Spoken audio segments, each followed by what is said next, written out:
क्व स्वप्न क्व सुसुप्ति स्वा क्व जागरण तथा क्व तुरीयम भयव्यापी स्वयं ही स्थिति में।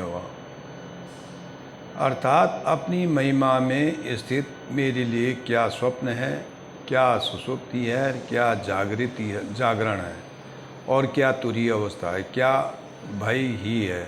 मतलब ये कुछ भी नहीं है। ये महासार्ध को नमन। साहित्यिक सचेतना के सभी साहित्यिक रचनाकारों, साहित्य प्रेमियों, सनातन प्रेमियों को साहित्यिक सचेतना की ओर से राय सिंह भंडारी द्वारा हार्दिक अभिनंदन।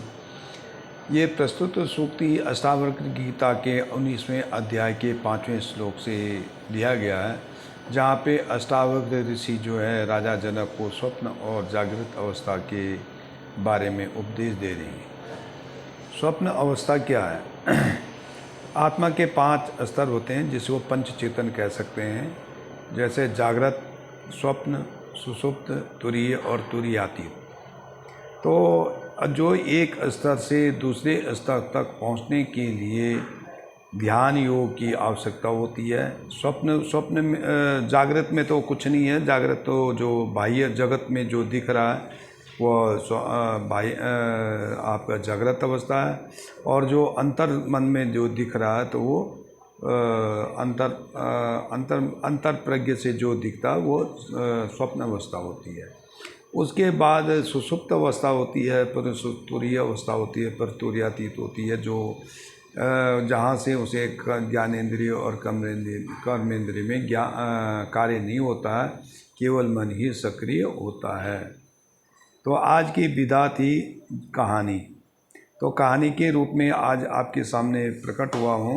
ये कहानी प्राचीन काल की है, त्रेता युग की है, जब राजा जनक की कहानी है। कि एक बार जो है राजा जनक, असल में राजा जनक के बारे में कहा जाए तो राजा जनक विधेय थे। विधेय का मतलब देह में रहने के बाद भी बिना देह के रहना, अर्थात देह से प्रेम न करना, ये उसको वो विधेय कहलाता है। इसीलिए माता सीता का नाम वैदेही कहते हैं, जो विधेय की पुत्री है। तो राजा जनक एक बार जो है अपने महल में सोए हुए थे। उन्होंने स्वप्न देखा कि एक पड़ोसी राजा जो है उनके राज्य पे आक्रमण कर देता है, उनकी सारी सेना मारी जाती है, और वे स्वयं बंदी होकर के पड़ोसी राजा जो है उनको प्रताड़ना के लिए यातना दे रहा है। तो अचानक इसी से उनकी नींद खुल गई। तो जब नींद खुल गई तो उन्होंने देखा कि सामने जो है सेवक पंखा झल रहा, और वे फूलों के बिस्तर पे आराम से सो रहे हैं। तो फिर उन्होंने कहा चलो ठीक है, कोई बात नहीं, वास्तविक ये वो नहीं है।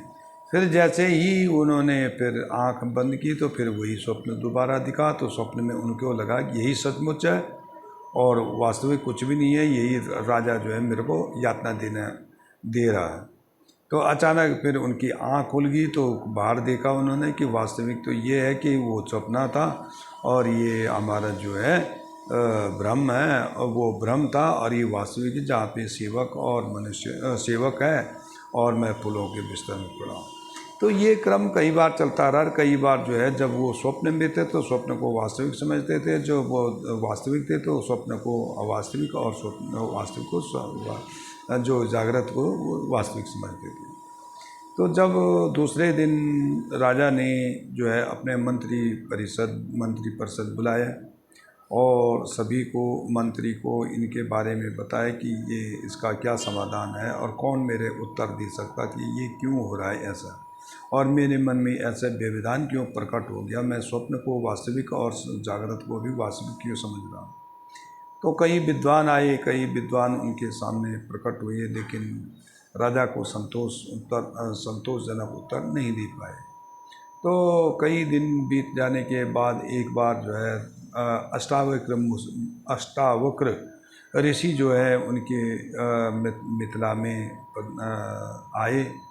तो वो राजा के महल में किसी ने उनको कहा कि ये बहुत बड़े विद्वान हैं, बहुत बड़े ऋषि हैं, तो राजा के महल में पहुँचे। राजा के महल में जाकर उन्होंने कहा, भाई मैं राजा जी, राजा जनक आपके प्रश्नों का उत्तर दे सकता हूँ। तो राजा ने उनको देखा कि 8 जगह से ये 8 स्थानों से ये मुड़े हुए हैं, इसीलिए अष्टावक्र कहा गया था।